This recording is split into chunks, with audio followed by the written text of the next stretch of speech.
nos quedaron ganas. El Señor está presente aquí. Aleluya.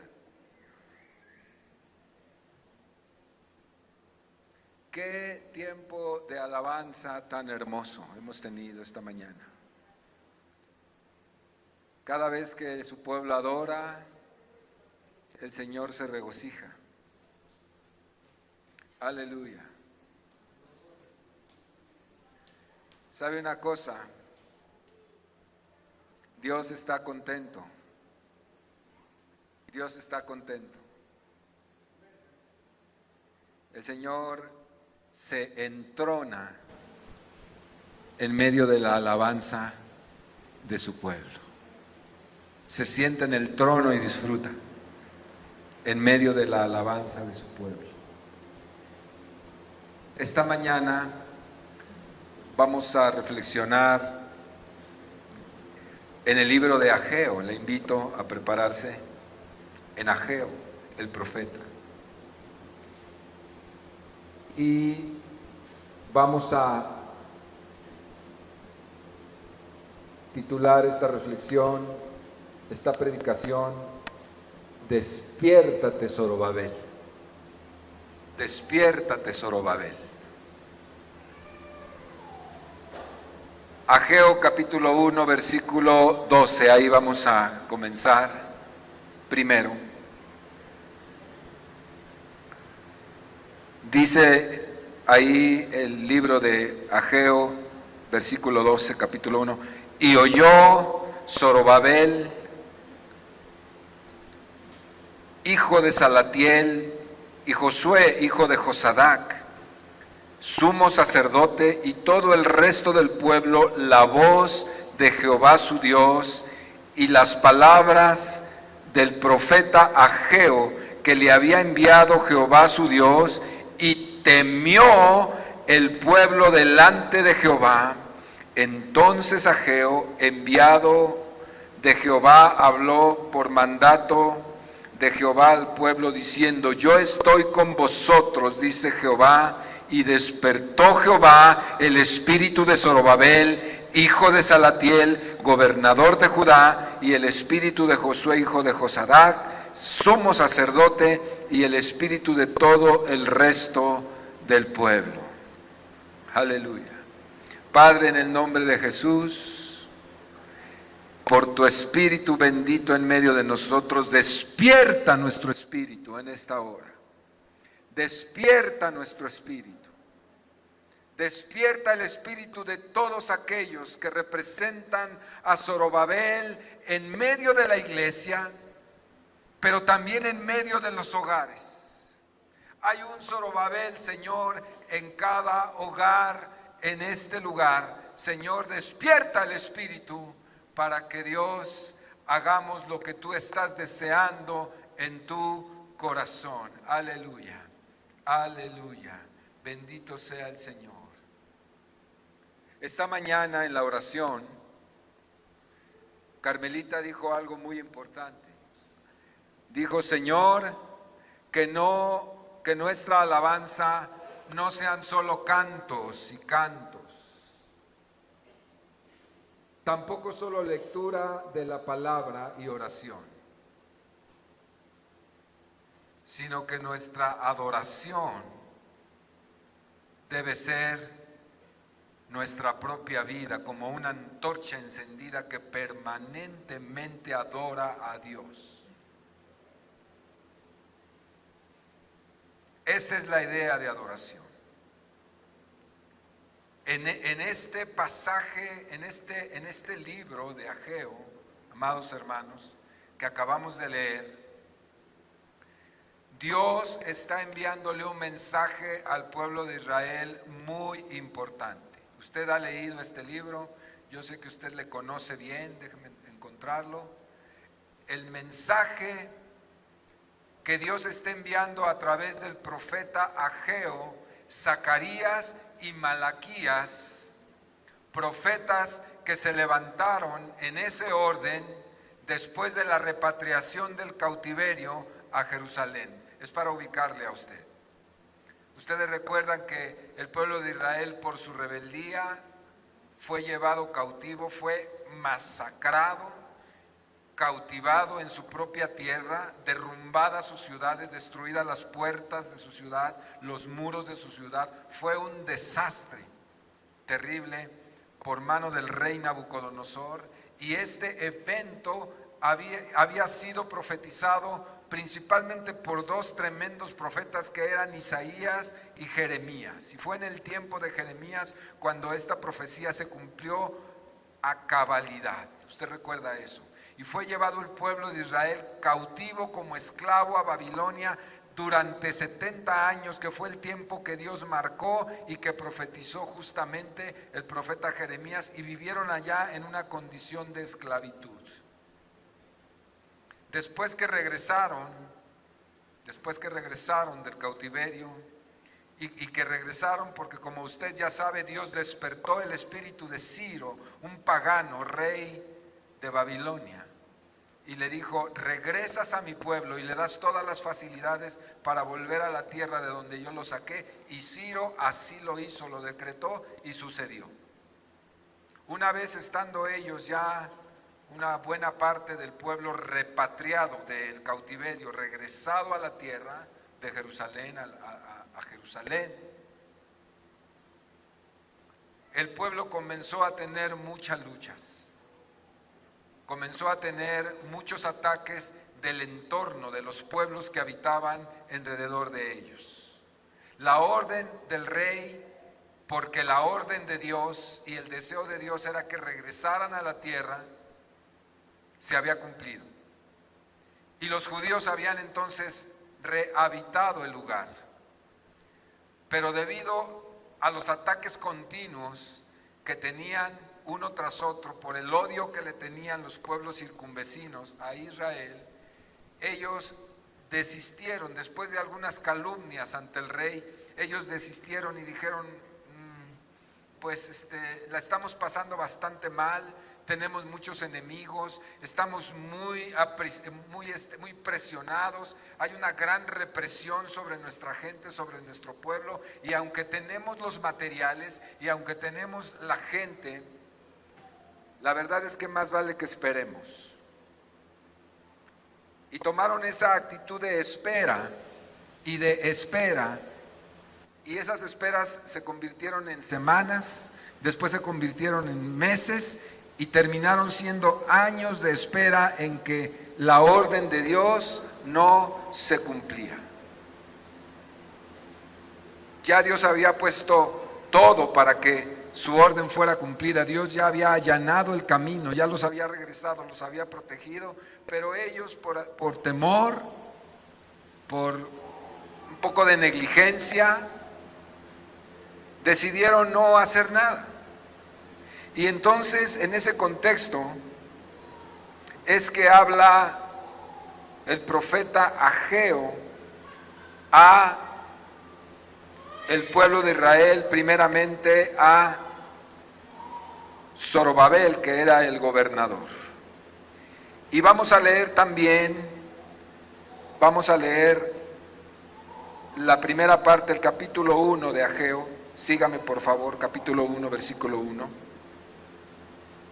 Para que sepa usted lo que pasó. Dice: en el año segundo del rey Darío, en el mes sexto, en el primer día del mes, vino palabra de Jehová por medio del profeta Ageo a Zorobabel, hijo de Salatiel, gobernador de Judá, y a Josué, hijo de Josadac, sumo sacerdote, diciendo: así ha hablado Jehová de los ejércitos, diciendo: este pueblo no ha llegado aún el tiempo en que la casa de Jehová sea reedificada.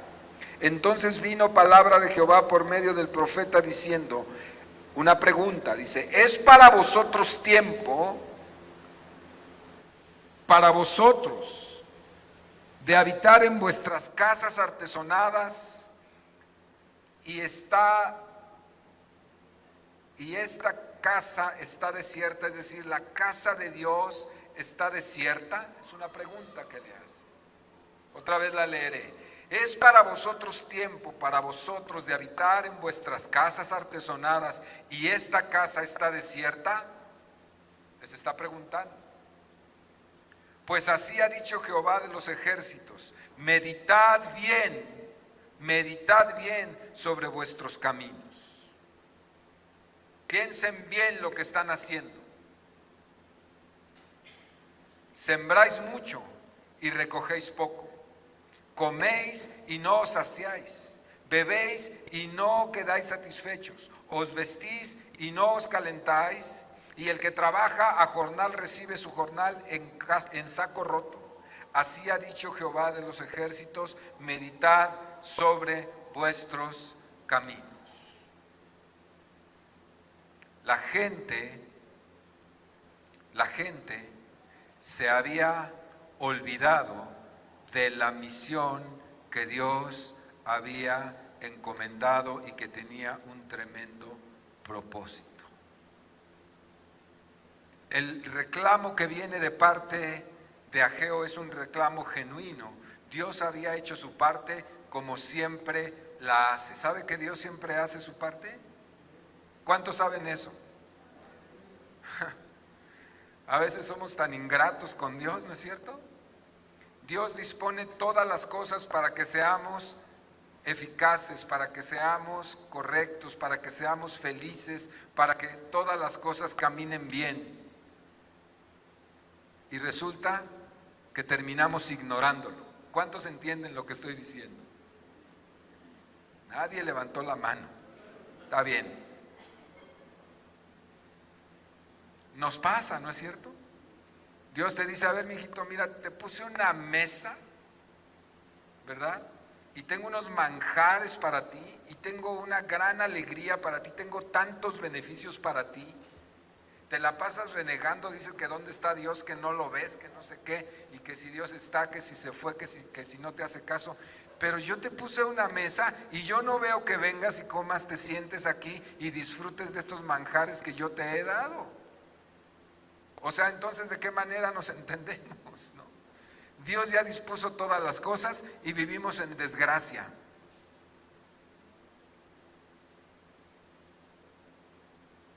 Ay. Yo le digo mucho a los jóvenes, no hay posibilidades de que ustedes tengan fracaso porque Dios ya lo dispuso todo para ustedes. ¿Cuántos creen eso? Y aquí viene una pregunta: entonces, ¿por qué fracasan tanto los jóvenes? Hay muchos jóvenes que viven en fracaso. Y no solo los jóvenes, también los adultos. Dios ya hizo su parte. Y Dios ya había hecho su parte aquí. Dios levantó de estar dormido al Rey de Reyes, con R minúscula, ¿verdad? Así le llamaban, ¿no? El Rey de Reyes, a los reyes poderosos. Que verdaderamente el Rey de todos los reyes es Jesucristo, pero así le llamaban, Rey de Reyes. Lo levantó de estar dormido. Levántate y vas a hacer exactamente lo que yo te diga. Y aquel: sí, Señor, sí, Señor. Y lo hizo, y lo obligó, y este hombre, al paso veloz, armó todo para que el pueblo de Israel regresara. Dígame, ¿quién hace eso? ¿Qué rey hace eso? ¿Qué rey, habiendo conquistado una nación, de repente se levanta y dice: pues ya no, que todos los esclavos se vayan y vivan su vida felices? ¿Quién hace eso? Bueno, lo hizo Dios. Y el rey obedeció aunque no le gustara. Y se cumplió. Dios ya había hecho su parte. Y de repente el pueblo de Israel regresa. Dicen: ¡ay, qué padre! Ya estamos otra vez acá. Ya se me había olvidado el cerro en el que me iba a echar novia allá con mi esposa. Me escondía por allá con ella. Ya se me había olvidado el río en el que me bañaba.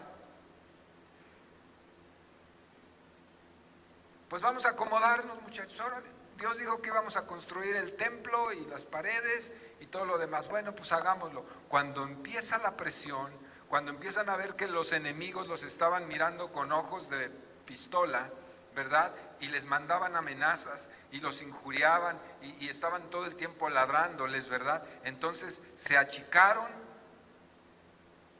Diga, se achicaron. ¿Sabe qué se achicaron?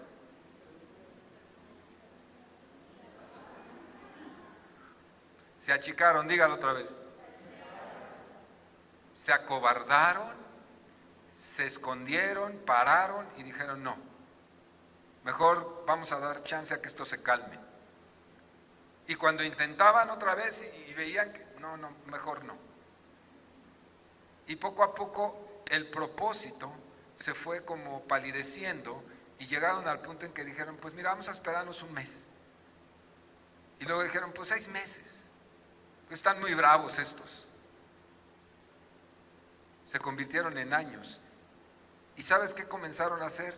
Entre tanto que esperaban un mes y 6 meses, pues comenzaron a comprar muebles, fueron a la Casa de las Lomas y buscaron los mejores adornos para su casa y comenzaron a construir sus casas bien bonitas, de 2, 3 pisos, ¿no? Muebles finos.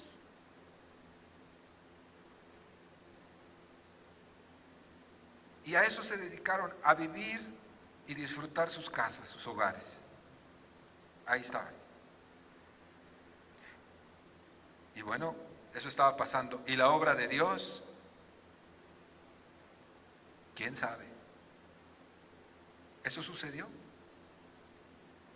Lo que acabamos de leer aquí es un reclamo que manda el Señor, al mismo tiempo que una orden que envía el Señor a través del Espíritu Santo, usando un profeta, el profeta Ageo, poderoso profeta.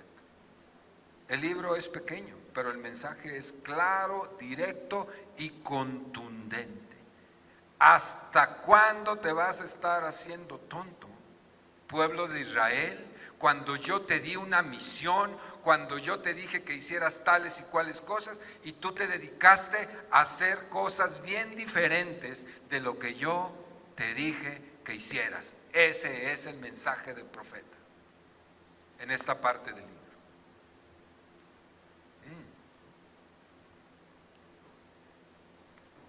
Si uno se fija bien en la lectura, él dice, mi casa está desierta. Mi casa está desierta. Está hablando del templo. No dice en este momento las calles, los barrios, las murallas, las puertas. No habla de eso. Dice, tu casa está todo dar, lujosas, bien bonitas casas. Pero mi casa la tienes desierta. ¿Te parece bien? Medita bien sobre lo que estás haciendo, Israel.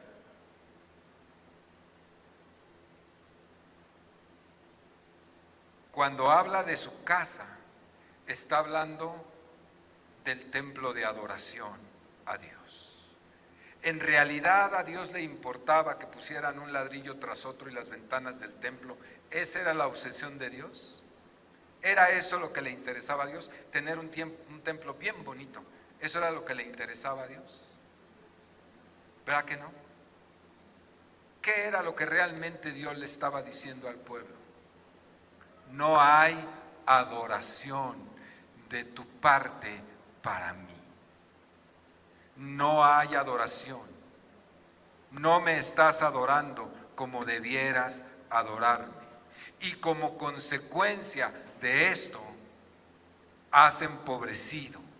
Como consecuencia de esto, tus graneros se han vaciado. Trabajas 48 horas seguidas y tu jornal se va al saco roto. No hay cosecha, no hay nada, tus alacenas vacías, por cuanto no hay adoración en mi casa. Es decir, por cuando te olvidaste del Dios que es digno de toda adoración. ¿Qué mensaje? Así que de aquí se desprende algo muy importante que queremos tocar esta mañana. Toda familia que adore a Dios será prosperada, pero la que no le adore será empobrecida. Toda familia que adore a Dios será prosperada. Y decía Carmen, no es con muchas oraciones la adoración. No es con mucha lectura de la palabra. No es con que vengas todos los domingos puntualmente, que hoy los felicito, que ahora sí vinieron. No es con eso la adoración. No son los cantos, las canciones y que toquen bien bonito los muchachos. No es eso la adoración realmente. La adoración es tu vida y es la mía. Y más allá de tu vida, es tu vida familiar. Yo veo gente que ora y ora y ora y ora. ¿Y eso qué? No se refleja, no aterriza la oración. Y no estoy diciendo que no debemos orar. Estamos orando mucho. Y nos falta todavía orar, ¿sí o no? No estoy diciendo que no debamos orar. Orar es fundamental, es vital. Pero eso no es la adoración. La adoración es la traducción de la oración y la comunión con Dios. Lo voy a repetir. La adoración es la traducción de una persona que ora constantemente, ¿verdad? Y tiene comunión personal verdaderamente con Dios, y como consecuencia de esa relación profunda que se establece en la oración, es como si fuera acercar un cerillo a la hoguera. No sé si me explico. Usted se acerca a orar y usted va con su cerillo, ¿verdad? Con la cabecita del cerillo así, y usted se acerca, y donde está la fuente, donde está el fuego, donde está lo que Dios es, la luz de Dios, ahí usted acerca el cerillo y usted se prende. Entonces usted se transforma, usted y yo nos transformamos en una antorcha encendida.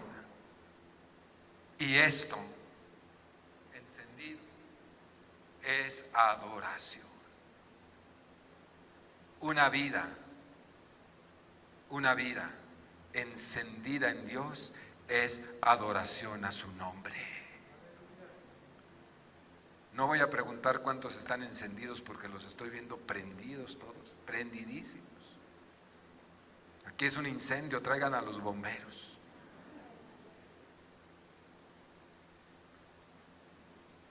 Uno diría, bueno, ¿qué tanto interés tiene el Señor en que se construya una iglesia, un templo? ¿Por qué le importa tanto a Dios construir un templo ahí en Jerusalén? ¿Por qué lo regaña por eso? ¿Por qué se enoja que sus casas estén artesonadas y que estén bonitas? ¿Usted cree que Dios se enoja por tener bonita la casa? Yo creo que más bien se enoja cuando llegas a una casa toda cochina, toda tirada, toda... ¿Sí? Levanten la mano, ¿quién tiene una casa así? Nadie. Qué bueno.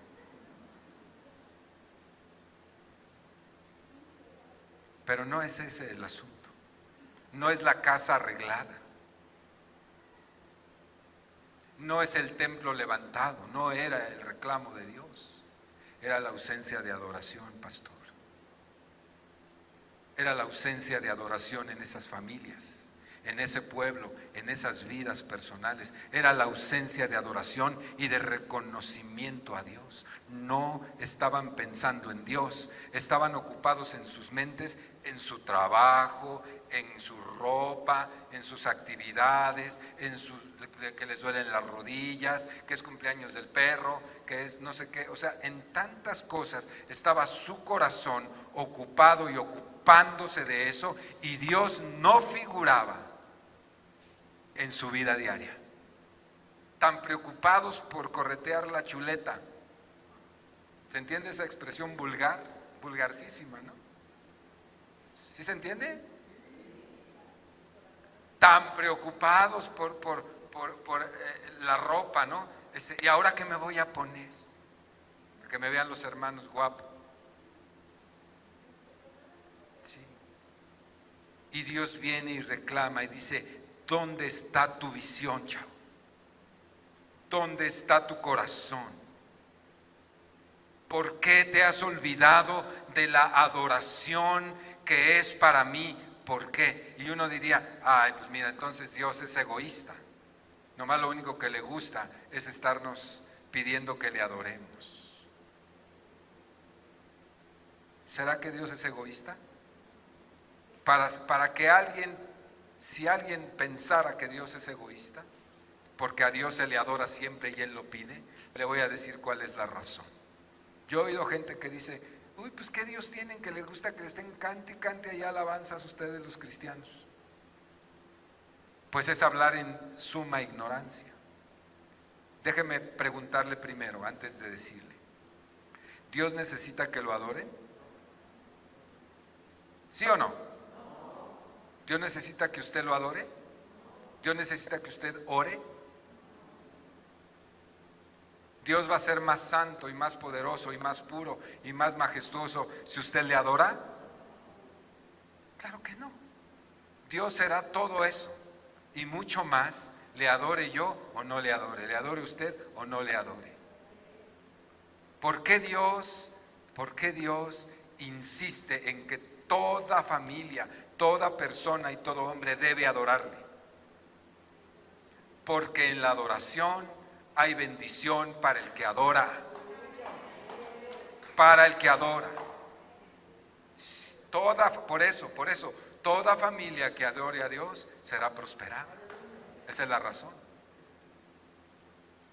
¿Usted adora a Dios fuera de aquí? ¿Usted en su casa adora al Señor? Y bueno, está bien, pone unos cantos ahí de Jesús Adriano, melancólicos, y adora. Pero más allá de eso, sí, pastor, yo todos los días me paro en la mañana y voy a hacer el quehacer y saco la cubeta y saco el trapeador y pongo a fulano de tal y estoy cante y cante. Ok, y cuando llega la vecina y cuando viene el cartero y cuando vienen sus hijos, pleito seguro. Quite a Jesús Adrián Romero y póngase de rodillas y pídale a Dios que le haga un adorador.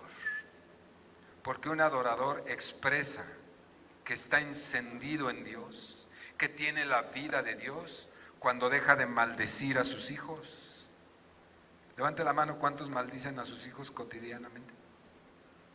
Eso espero. Y no les creo, no les creo a todos. ¿Cuántos maldicen a su esposo cotidianamente? Mujeres. O a su esposa. Eso sí ya está más cerca, ¿no? Falsos. No les creo.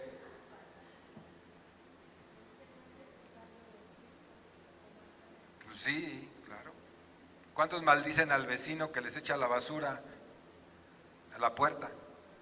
¿Cuántos van en el coche y como orangutanes se bajan y se quieren pelear porque les dicen? ¿Cuántos?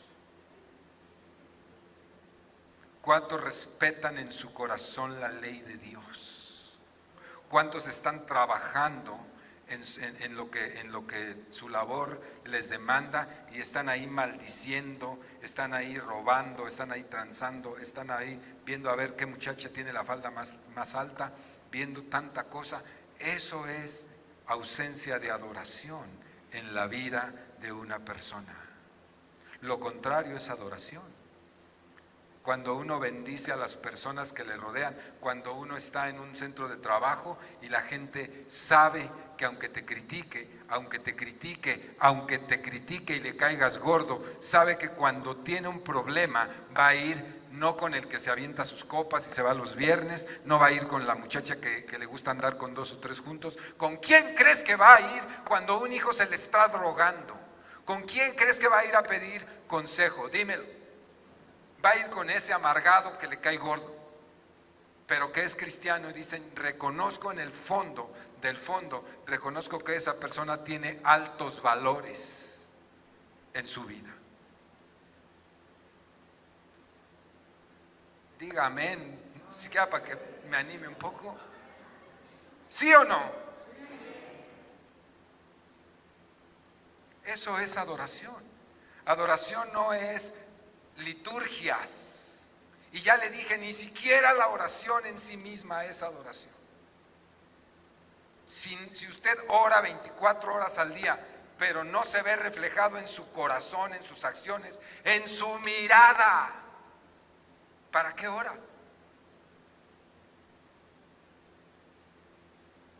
¿Sí se han dado cuenta que hay miradas bien lascivas?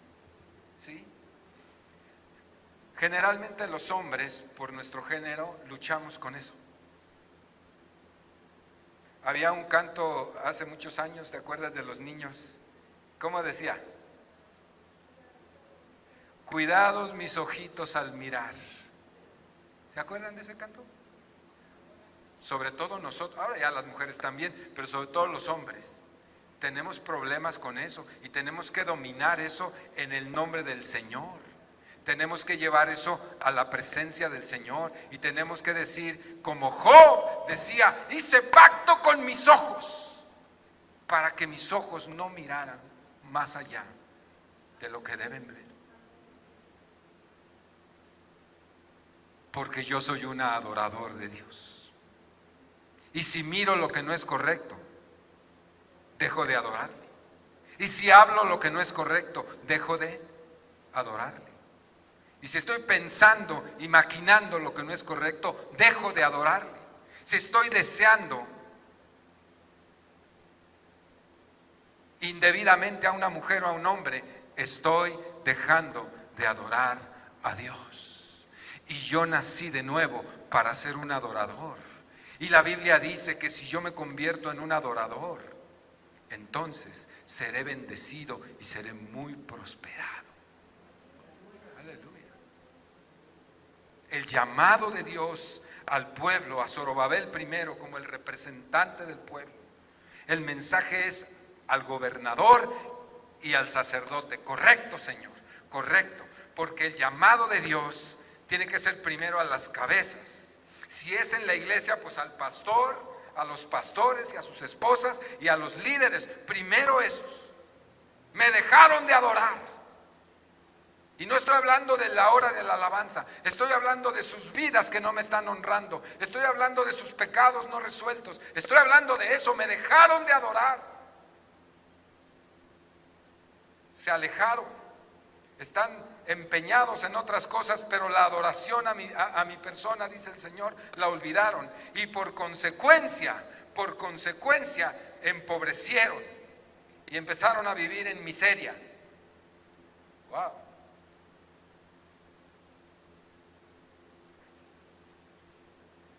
Por más de 70 años, fíjese, desde la deportación y antes ya, y hasta el momento en que se levanta Ageo por el Espíritu, no había habido adoración a Jehová en Israel. Por lo menos desde que destruyeron el templo hasta acá eran 70 y tantos años, no había habido adoración a Jehová, no había adoración. Por eso Dios estaba empeñado en que reconstruyeran su casa, el templo de adoración. Ahora, ¿qué le apuraba a Dios? ¿Qué le apuraba a Dios? Absolutamente nada. Dios no necesita nada. La apuración que pudiera haber tenido era su gran amor viendo el sufrimiento de su pueblo y decía, si me adoran, van a prosperar. Si no me adoran, van a seguir en esa miseria en la que han estado viviendo este último tiempo. El mensaje es muy clarito. Dios envió un mensajero a Zorobabel y al sumo sacerdote como cabezas de familia.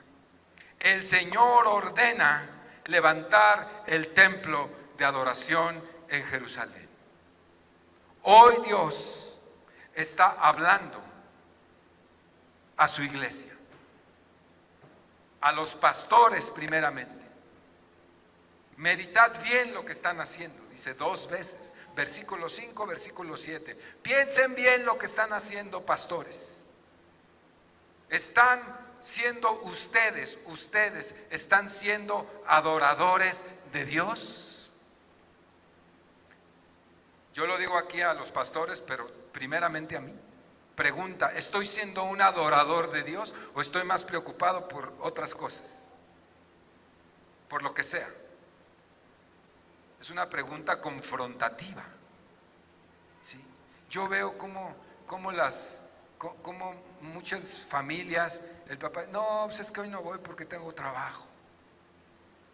O no, es que si no trabajo los domingos, pues me voy a empobrecer. No, pues es que, no, pastor, porque me entiende. Y yo sé que muchas veces eso no es cierto. No es cierto. Más bien perdió su corazón adorador. Porque uno que arde en el corazón, deja todo. A veces, y no estoy incitando que no trabajen, pero a veces hasta el trabajo, y le da la más alta prioridad a Dios, diciendo, esto es lo primero, se acabó, porque soy un adorador. Y acomodo y a ver cómo le hago, pero yo estoy ahí, en la adoración, en el lugar en donde debo estar, donde Dios me llamó a estar, en su presencia y en su obra.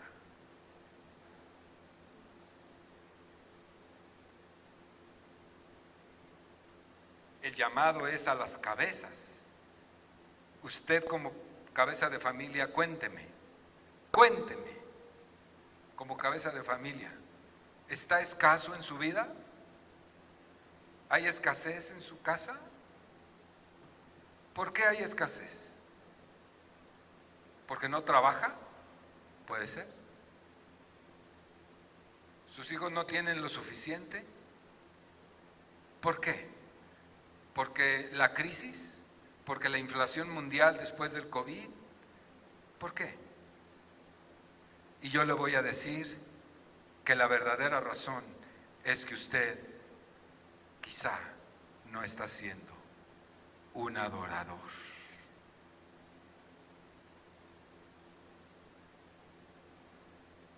Abandonó la adoración al Dios que es digno de ser adorado. El pueblo había olvidado terminar de construir el templo de adoración a Jehová y se dedicaron a sus casas lujosas, dejando desierta la casa de adoración a Dios.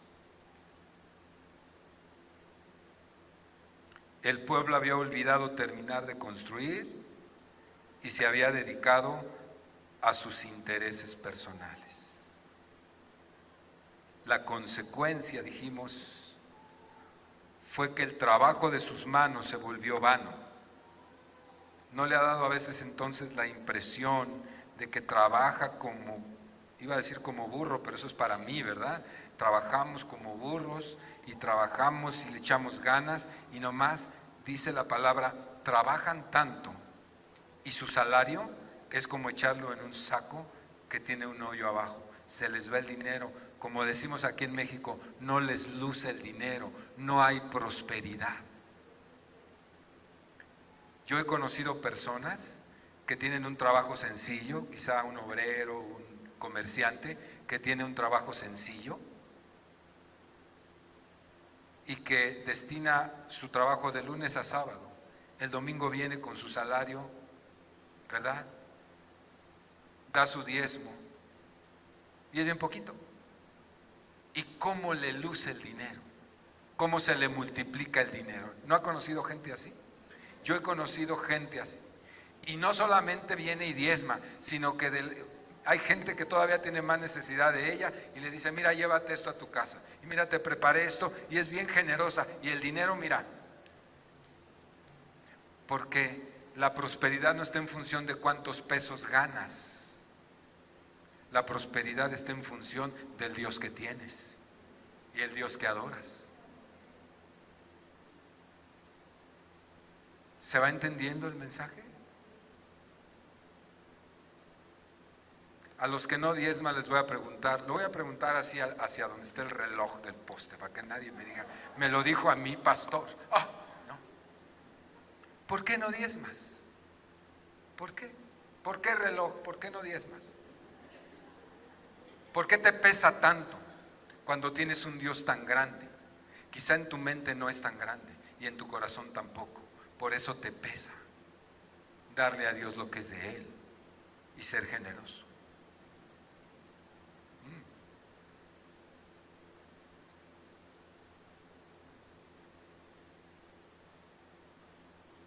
El pueblo de Dios deberá vivir en una adoración continua. Voy a repetir esto. El pueblo de Dios, las familias de Dios deberán vivir en una adoración continua a Dios. De modo que aquí vemos al menos 3 razones para que el pueblo vuelva a la adoración a Dios, si se olvidó de adorarlo. ¿Se acuerda usted cuando conoció al Señor y le decían, oye, haz esto, sí como no, y ahora da esto, sí como no, y era el primero, y era la primera, y tenía un fuego poderoso porque había sentido la salvación de Dios, pero después se olvidó?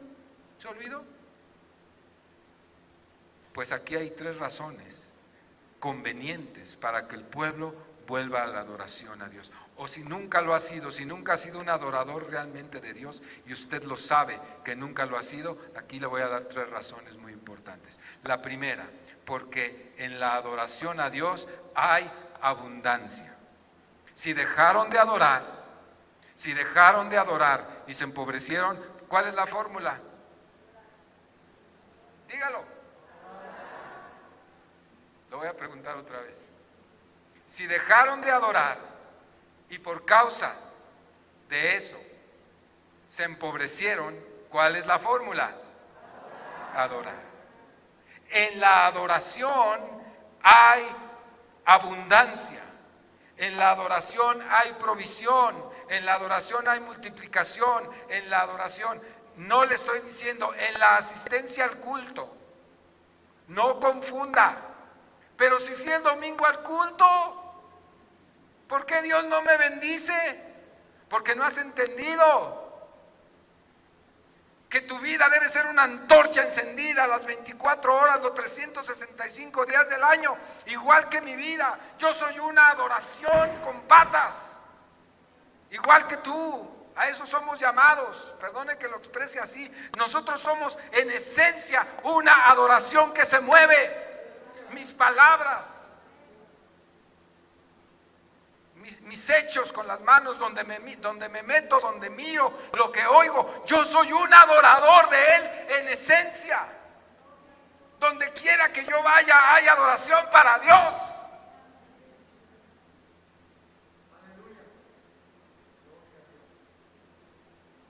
Y de veras que se nota, hermano. ¿No te ha pasado cuando entras a un lugar que está oscuro, que está pesado el ambiente, que está las cosas difíciles, y tú entras y cambia el ambiente? ¿No te ha pasado eso? Levante la mano, sinceramente, ¿quién ha notado eso? Cuando tú llegas, porque va la presencia, no es por ti, es por la presencia de Dios contigo, y hay conflictos y hay broncas, y bueno, yo lo he visto mucho eso.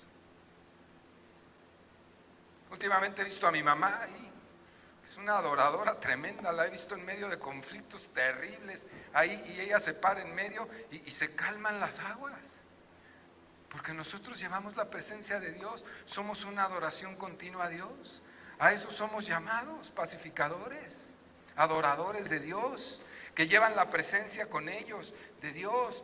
Entonces la adoración a Dios trae abundancia. En quienes adoran a Dios trae riquezas materiales e inmateriales.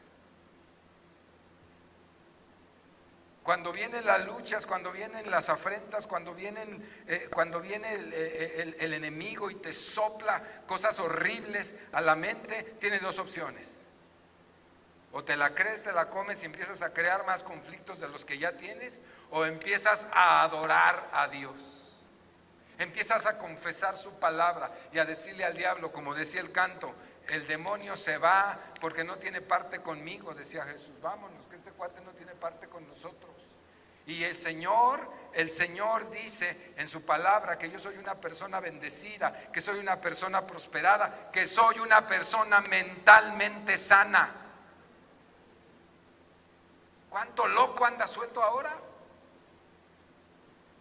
Lo peor de todo es que luego se infiltran en las iglesias y ahí están pensando, maquinando cosas bien perversas, pervertidas, y ahí están, y aún en medio de las iglesias pensando todas esas cosas. ¿Cuál adoración? Pero cuando un creyente, un hijo de Dios viene y el enemigo trae maquinaciones a su mente, a su corazón, él la rechazará a través de la alabanza, de la adoración a Dios. Y la mejor alabanza a Dios es el reconocimiento de decir: yo soy un hijo de Dios, nacido del Padre por el Espíritu, y esa es mi identidad, la creo, esa es la mejor adoración, y por consecuencia actuar. Yo no puedo desear a una mujer malamente porque soy un adorador. Por eso no cabe. ¿Me explico? O a un hombre en su caso. Yo no puedo robarte porque mi adoración se frena. Yo no puedo maldecir a las personas porque estoy maldiciendo mi adoración. Yo soy en esencia un hombre que le da toda la gloria y toda la honra al único que la merece. Y lo hago con mi vida. Y claro, cuando tú llegas a la adoración en la mañana, estás en armonía desde que vienes en el coche. Por eso no llegas tarde a la alabanza, porque tarde se te hace, ¿verdad?, de venir y decir: Señor, aquí vengo a expresar lo que soy. Aleluya. Hay riquezas inmateriales como eso, y materiales también. Fíjese lo que le dice el Señor a Josué ahí en el primer capítulo: acontecerá que si oyeres atentamente la voz de Jehová tu Dios. ¿Se ubica en ese pasaje?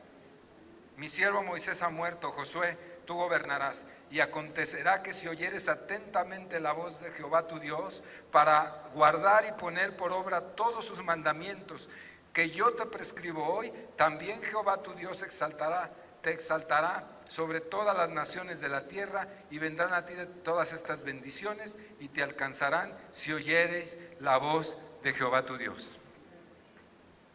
Lo que le está diciendo Josué: si te conviertes en un adorador como lo era Moisés, ¿cuántas cosas vendrán sobre ti en bendición, materiales e inmateriales? Eso es lo que le está diciendo. Hay abundancia, hay éxito, pero no un éxito por el esfuerzo humano, hay éxito por el poder de Dios en la vida de nosotros. Voy a hacer una pregunta que me parece que es importante. ¿Cuántos de ustedes honestamente se sienten exitosos de parte de Dios? Levante su mano.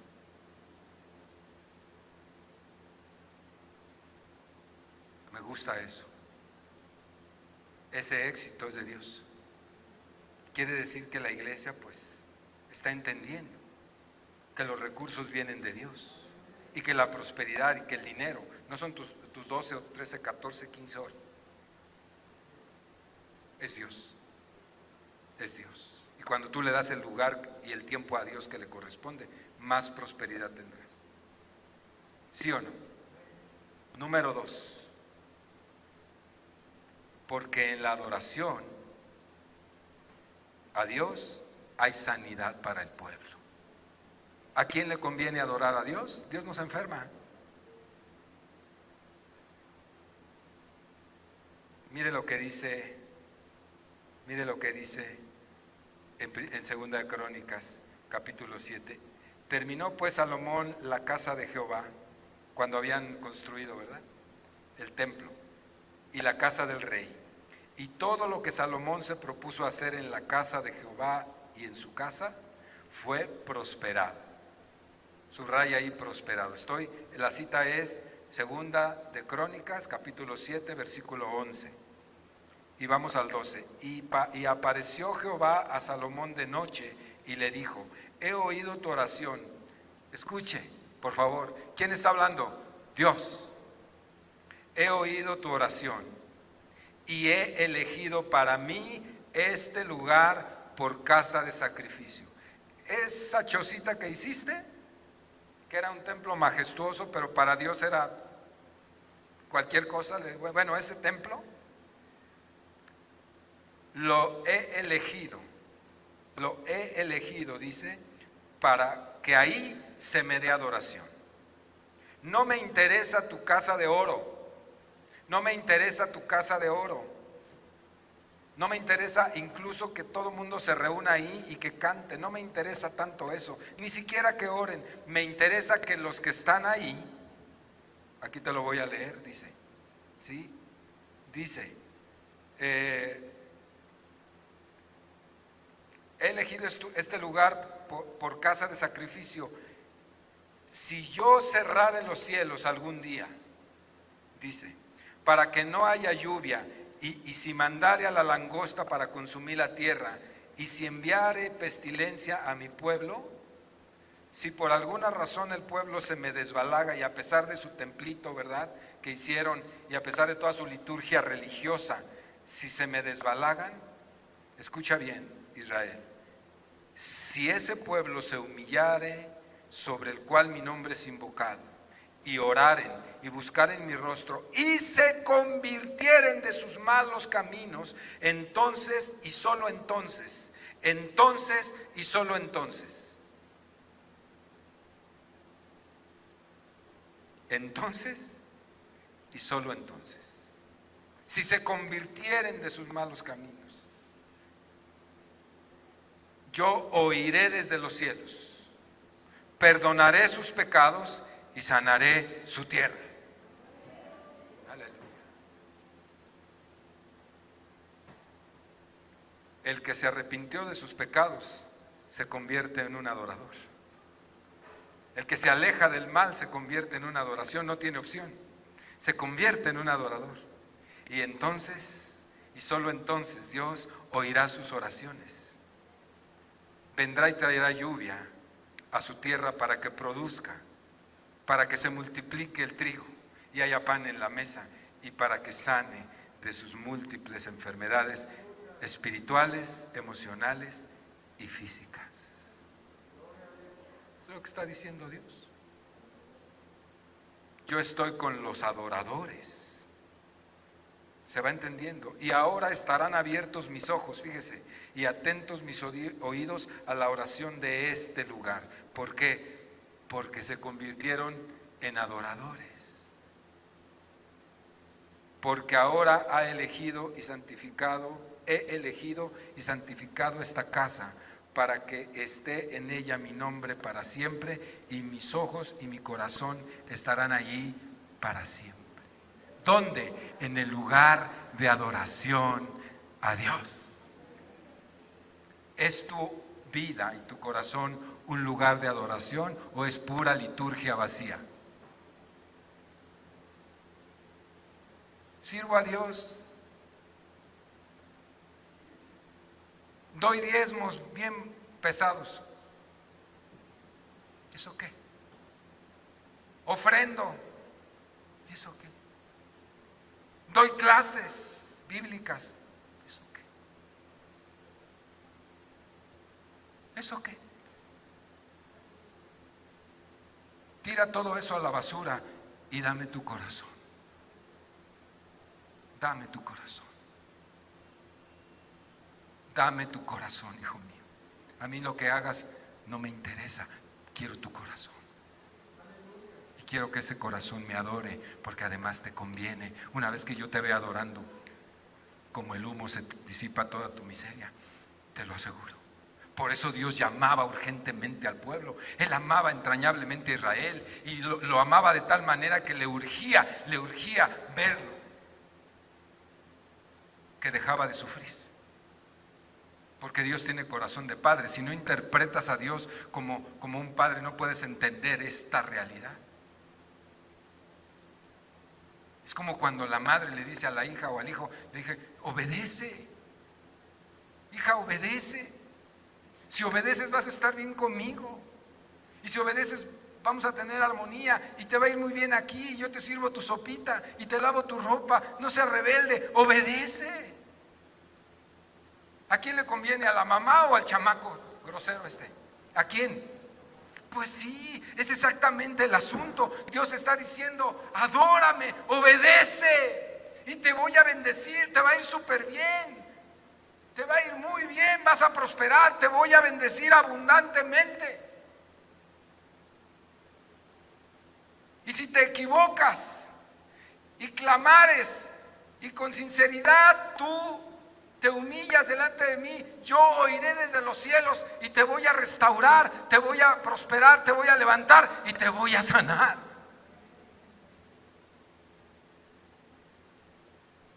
Tremendas verdades. Número 3 y último. Nos conviene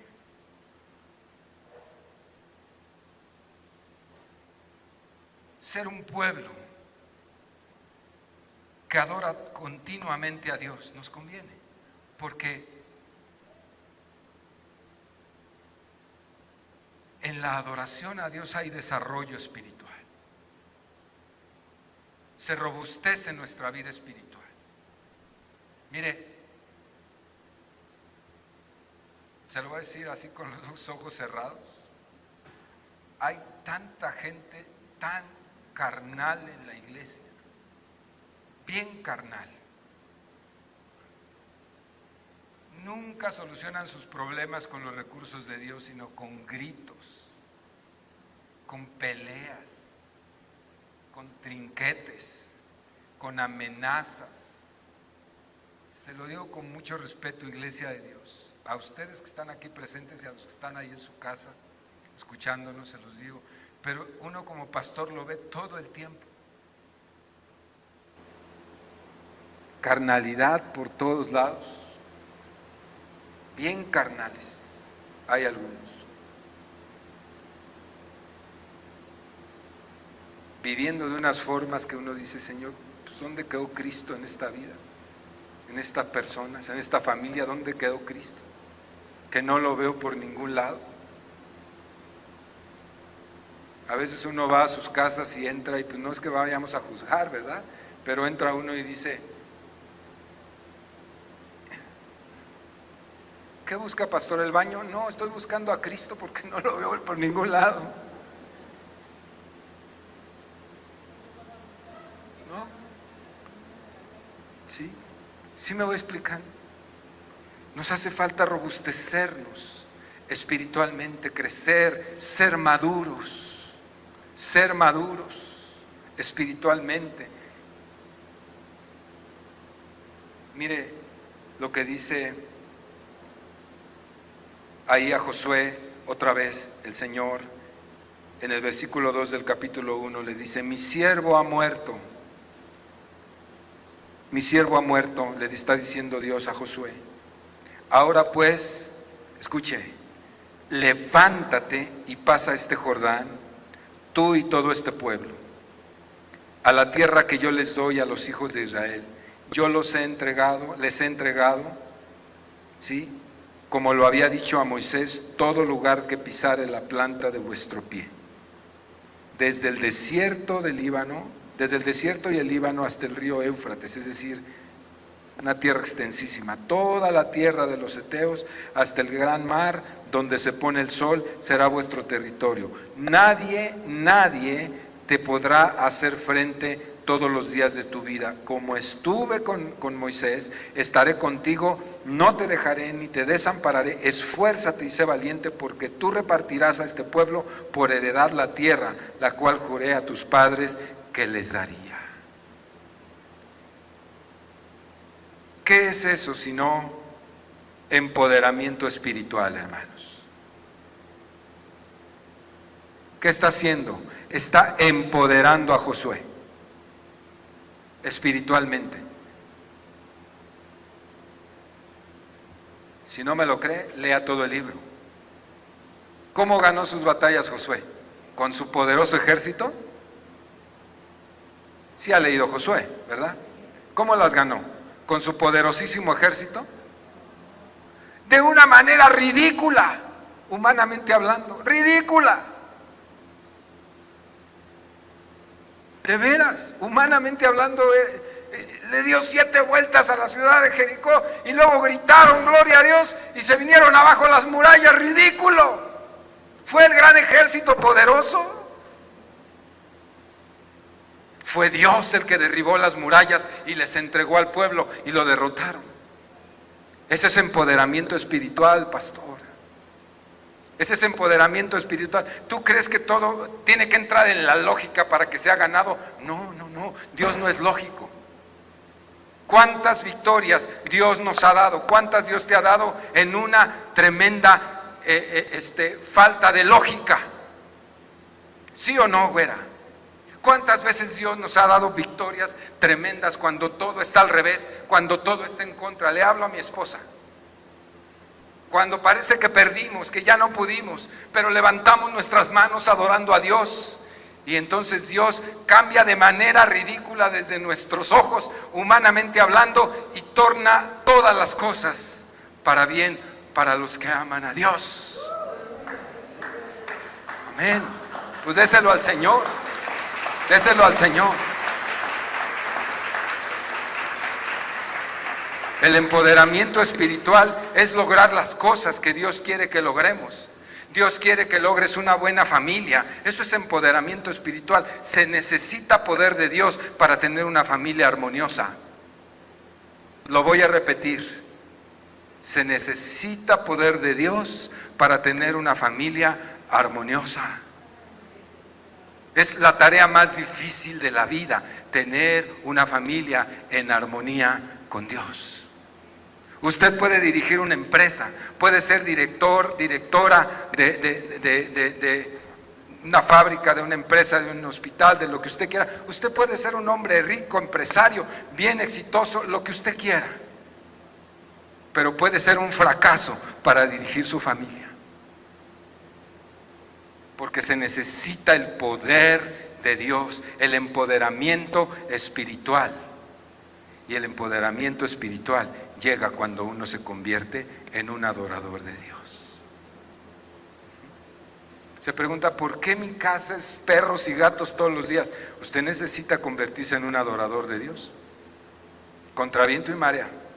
El día que lo logre, verá cómo entran al aro. Hay un secreto que no es tan secreto, está revelado en la palabra. Concluyo.